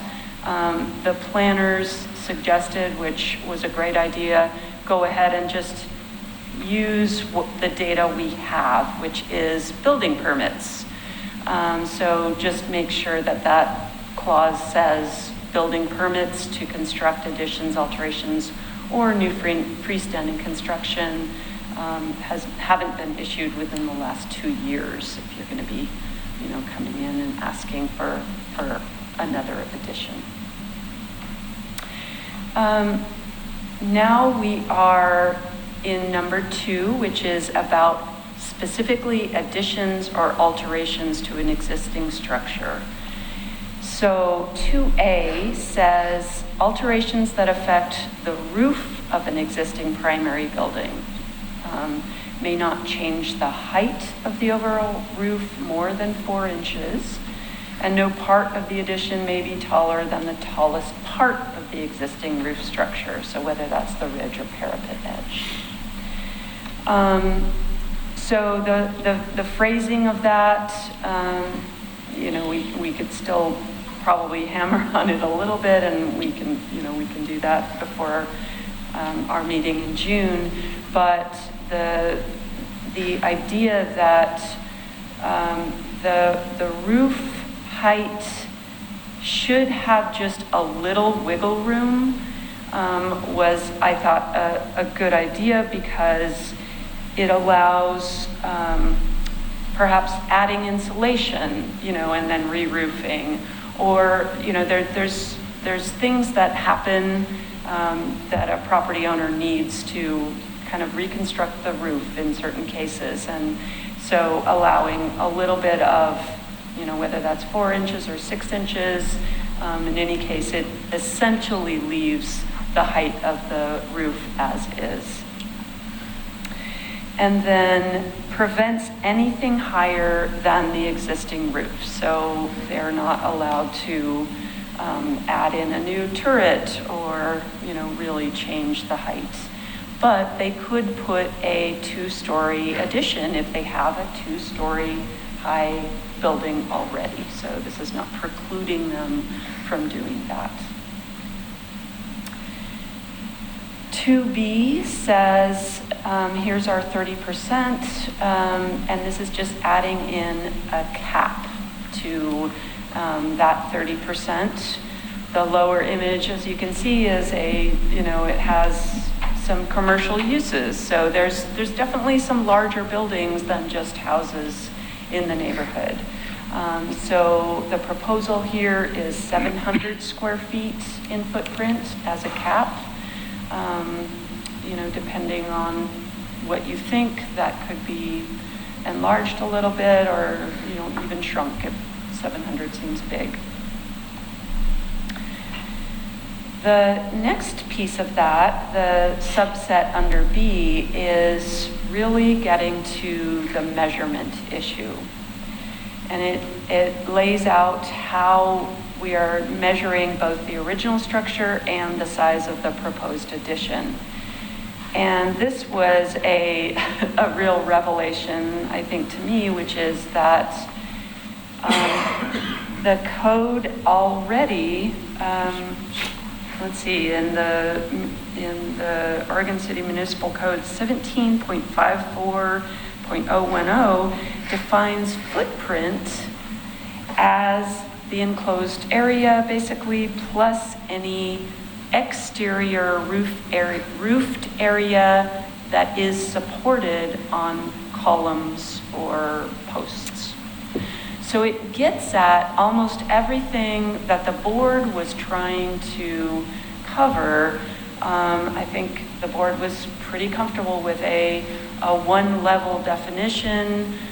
We were looking at, whether that was going to be roof area or enclosed area. So footprint, as it's already defined in the code, kind of gets at both those exterior roof areas and all of the enclosed area that you would typically measure. So are you saying that we have the exterior walls that go up, and if a roof extends from those exterior walls but is not supported by a column, It is not counted. it's not counted. Adversely, if you have a roof that is supported by columns and that material continues to an outbuilding, say, Right, with no break, that is also supported by columns, right. does that The whole thing. creep? So for instance, 1101 14th Street, where the applicant applied to demolish outbuildings, they're all connected to the main historic building by a continuous roof, all supported by posts, but that would make it a 30,000 square foot structure. Yeah. That, Anything covered, if you have a rear porch, an enclosed rear addition, the walls and the posts define the square footage. it's a very unique situation that I'm talking about. Right. But it does exist, and Sure. it exists in real life right now. But Right. for that situation, they were trying to build that, or they wanted to build it back. If you had a main house, and then you had a building, and you basically wanted to build a breezeway, right? And you're using the two structures that we would consider the breezeway is still being supported by building A and building B. So we would count that. But what if someone wanted to put an addition on their house and they said, well, I mean, the existing footprint is 22,000 square feet. That's right. Oh, they were trying to rehab the back. Sure, I mean, what if they, I mean, Go ahead. yeah, I mean, That's why we have the 700 square foot cap suggestion. okay, I Yes, yes. I mean, remember, this is just a trigger yeah. Kristen, I to do, come to you, right? This is not saying the project gets approved or not. Sure, So yeah, sure. the combination I of just, 30% oh, boy. and the 700 is the sideboards for the crazy stuff on the Okay. outside. Yeah, Cool. yeah. I think I missed one of the meetings where this was discussed, so let me just make sure I'm understanding it correctly. But, Sure. so with to backpedal here to A, Yes. the 4 inches, so you're saying give them that allowance of 4 inches on the roof if they did want to insulate or do whatever. Is there anything other than the 2-year period from above that is preventing somebody from adding, like say there's change in ownership, adding 4 inches every 2 years? You know, until they have a fully. Second story? So like where, do you document the original height of the structure? Like where are we, and does that then limit somebody else's ability to change the roof line if So there is it's a just change in trigger, ownership? it's just the trigger to come into the board, right? It's not saying yes or no. Okay.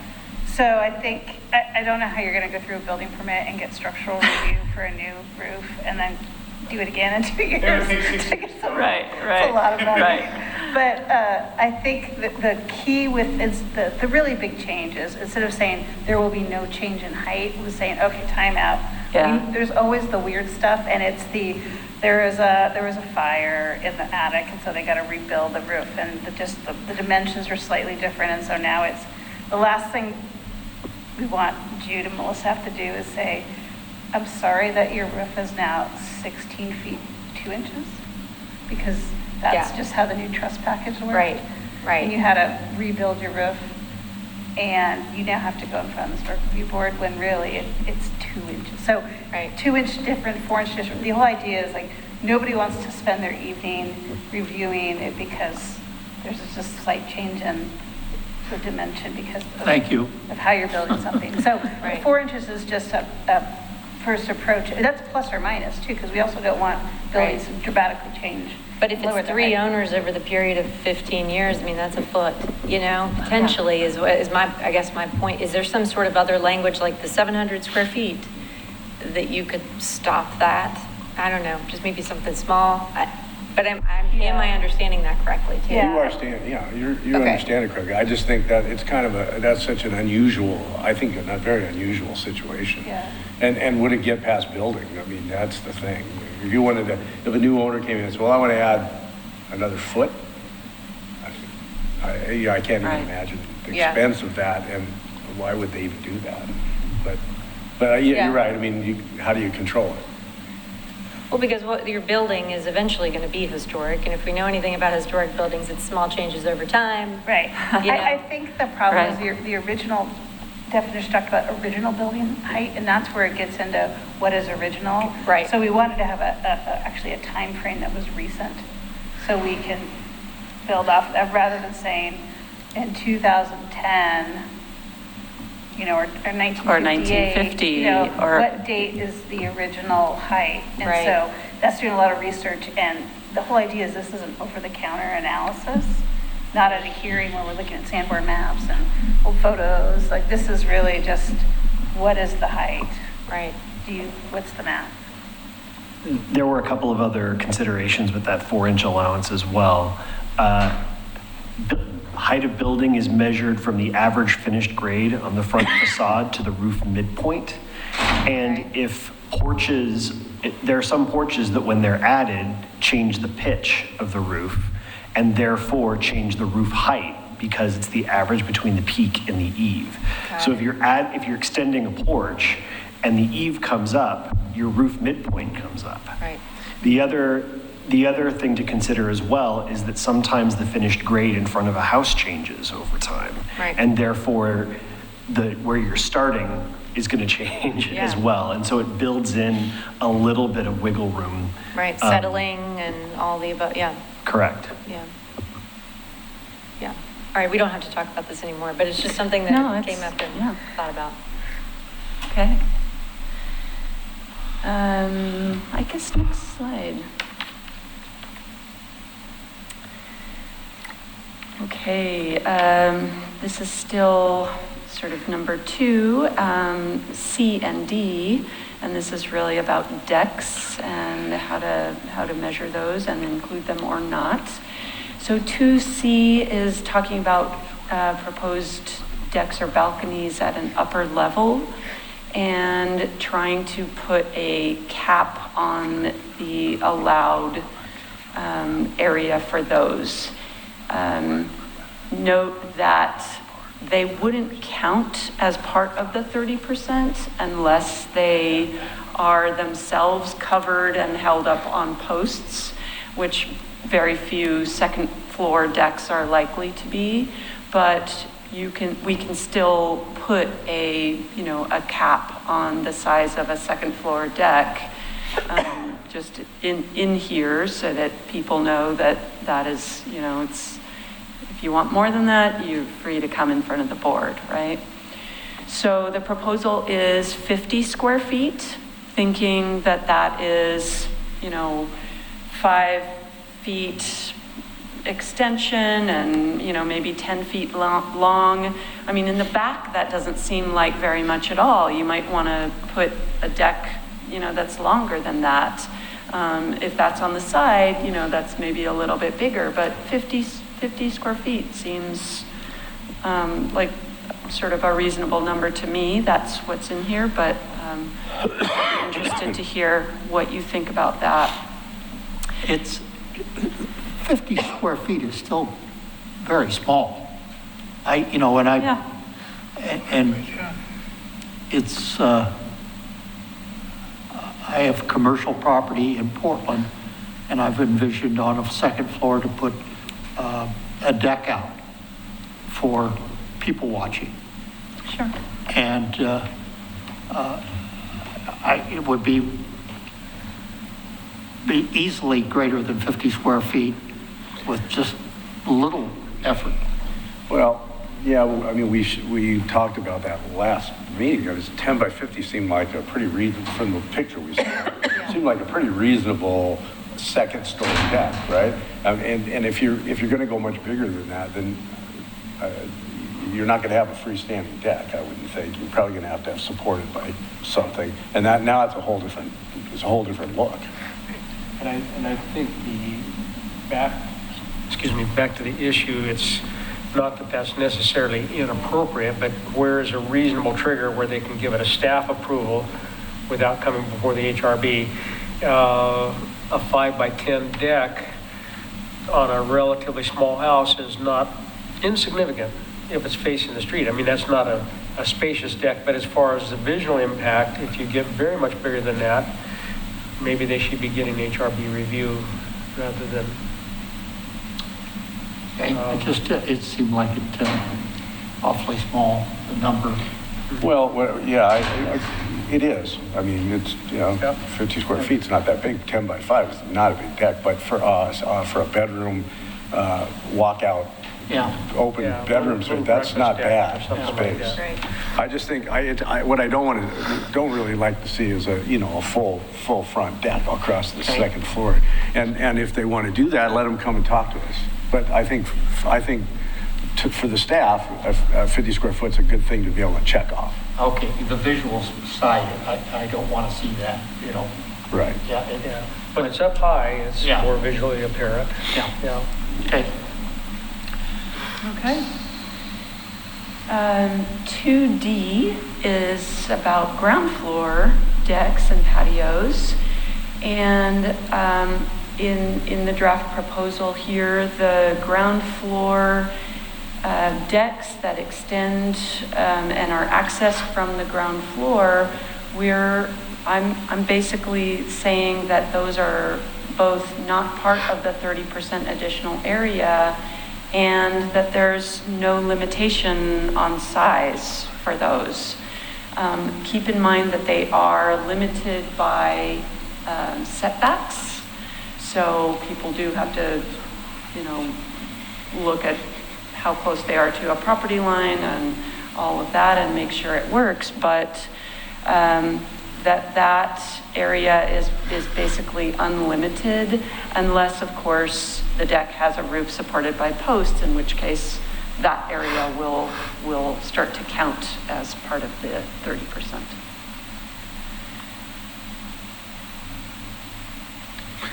Yeah, I mean, the only thing that I had concern about was the from the slope. You know, if you've got if you want to make your whole backyard a deck, fine, but you go from, you know, 1 foot to 5 or 8 feet, you know, on a slope. That's my only concern. And then it is supported by posts, but. Right. Well, from underneath, though. Underneath. Right, Which yeah. would- So just remember, anything over 30 inches in height requires a building permit and must meet the zone setback. So that's the 20 feet. The rear, though, we allow 5 feet in for covered porches, so it's uncovered. So you can't, and you have to meet your side yard setback. So you can't go all the way to the property line. Though if you did have a deck that, you know, fell out, you know, where there was a downslope lot, you could, you know, have a larger. So if you want to have a height limit, it's a little arbitrary.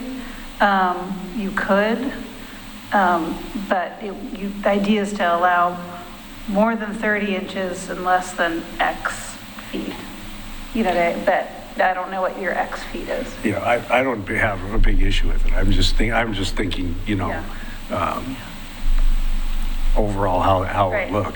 And this is, you know, access from the ground floor, so these aren't, Right, ground floor. yeah. But if it is a downsloped area, I mean, now Kenema, everything gets reviewed, but a house like, imagine a house in Kenema that's not in Kenema, and you're looking up and you're seeing kind of a larger deck that's accessed from the ground floor on the street, but has a pretty big drop off. So it Right. could be a decent deck. Yeah, you're looking at the bottom of the deck, Yeah. basically from the street. Yeah. But there are probably some in McLaughlin, but not as many instances like there are in Kenema where you're looking No, up. yeah, there are, but you're right, not as many. Yeah, I mean, I'm fine with the way it is.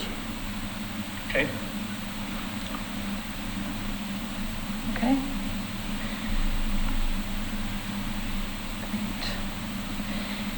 This last slide is really about freestanding construction, new freestanding construction. And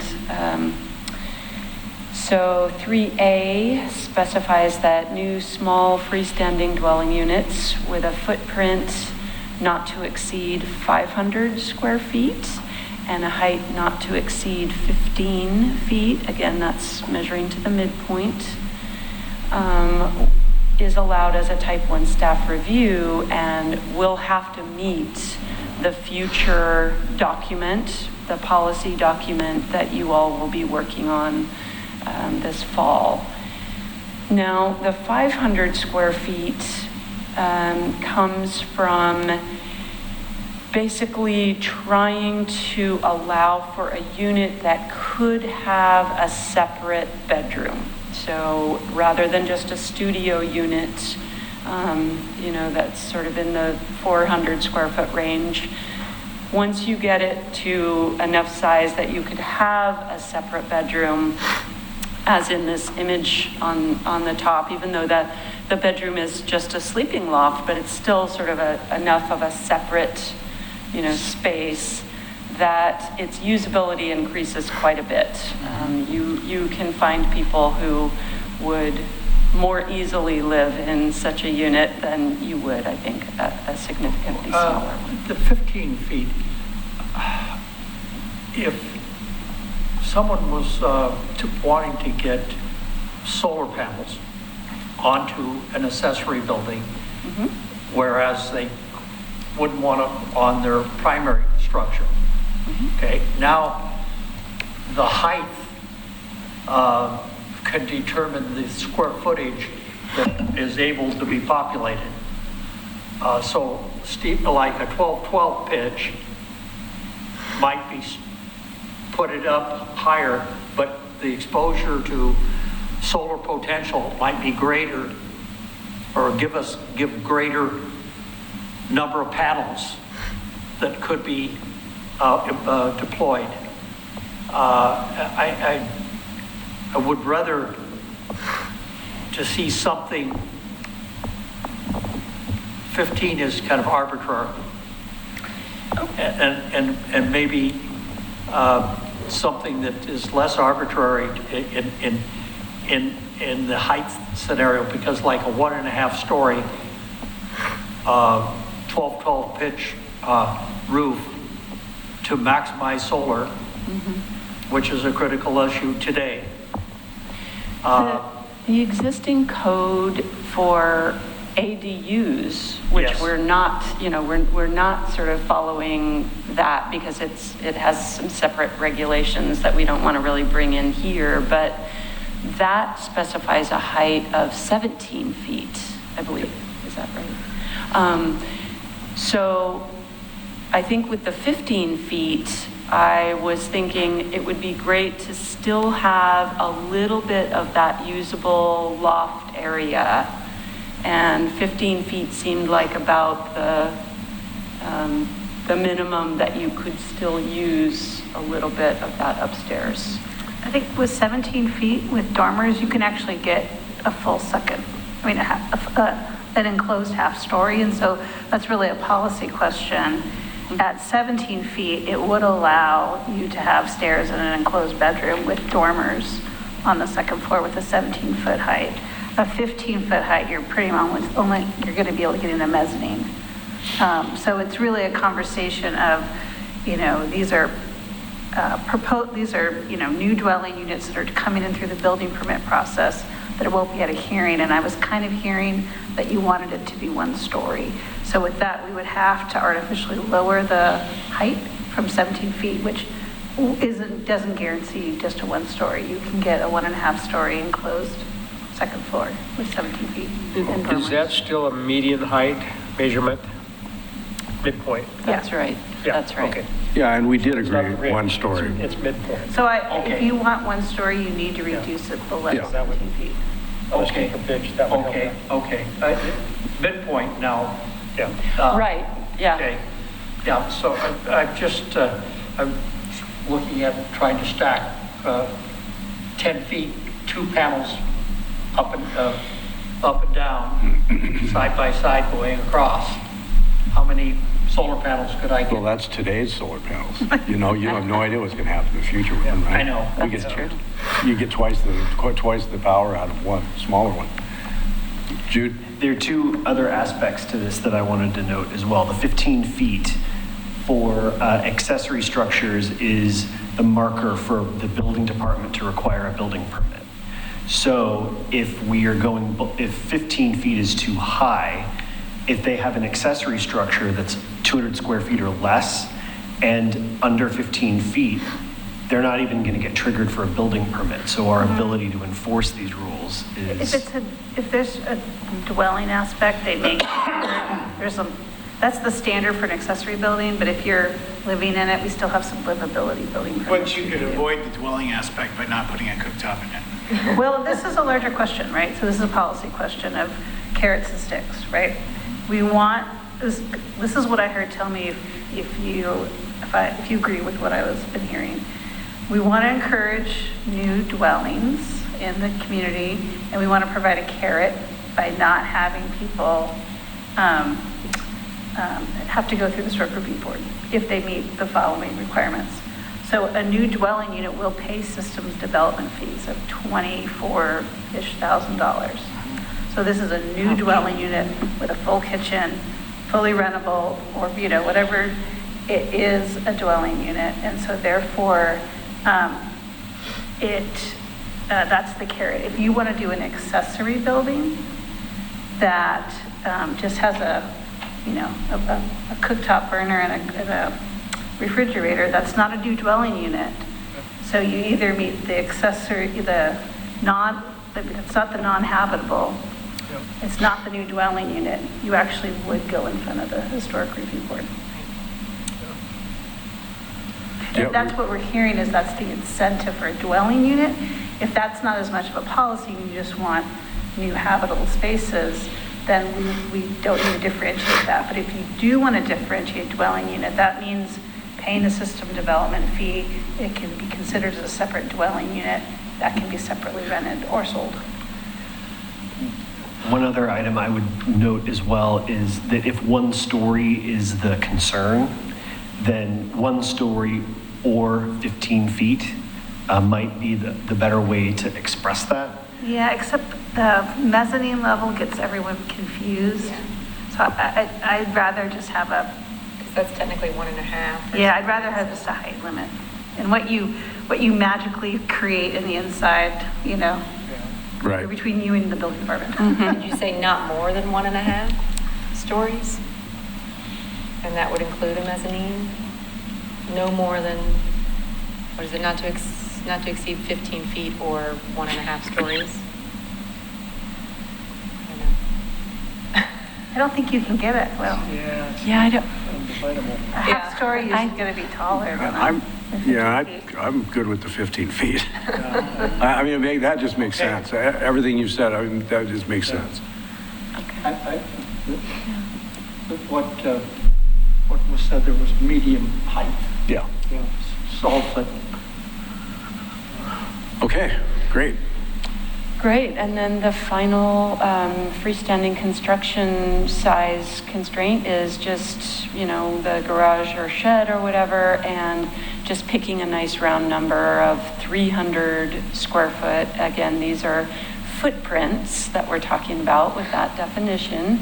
And a height not to exceed 15 feet again. So allowing people to, you know, if they are going to have a shed or a garage, that there's a little storage space up, you know, in the rafters that's. And maybe that's the potentially non-habitable accessory. I mean, this is this larger question, right? Right. I think And specify we that. can approve it as a non-habitable Right. space. I can't control afterwards, but if they go through the whole permitting process as a non-habitable space.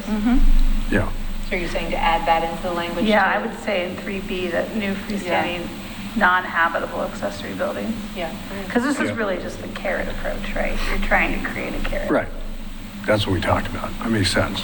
I might just suggest bumping that, like I mentioned before, to 310, because that gets in a 22 by 14, which is 308, which is, you know, potentially a module that somebody might want to go for that crowds them a little bit over, so. Sure. Seems fair. Is that okay with the? The image here of this freestanding construction building, it looks like it has walls that are 12 feet tall. In imagery, when I'm looking at the garage door or the French doors and the way the windows are, so it looks like it, and so that roof could easily exceed 15 feet. I did pull this, I'm going to confess, I pulled this off of the Oregon City ADU. They have sort of a Which is 17. helpful guide, and this was one of the featured, you know, examples, and so it probably is 17 feet in height, so I apologize for that. To me, it should not exceed 17 feet, not 15, would be so it's the same as an ADU. The size of this, though, I mean, you can kind of get a sense of it just from the interior photograph, is, I think it was just over 500 square feet, like 505 or something.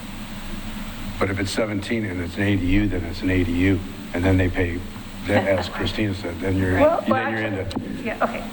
This is really not complicated, but it's more confusing. I would like everyone to take the term ADU and just put it over there. Accessory dwelling units exist on the books, but for the most part, people are doing detached duplexes. It's the new world. A detached duplex, you pay a unit of so if I have an existing house and I built unit 2, you have a detached duplex. You'll pay your SDC on unit 2 of the detached duplexes because unit 1 already exists. That's a separate unit. It could be sold later, it could be rented. It's a dwelling unit added to the city and you pay that fee. Accessory dwelling unit is also one, but we just didn't change our code because accessory dwelling units weren't part of all the new middle housing updates. So it's like an option, but sometimes you like open up the book and, oh yeah, you could also do 98% of what people do now are detached duplexes. So that's a new dwelling unit is what, like, if we want to use the terminology that we're in the world today. I'll call it whatever you wanted to call it. New dwelling unit Yeah. is what we want to call it. It's, Detached duplex, I like it. I apologize. I think I'm the one That's that okay, a new dwelling unit. threw it in the mix. That's, And so, sorry. you know, that, but I'm hearing, I don't hear consensus on the, 17 versus 15 in this conversation for new dwelling units.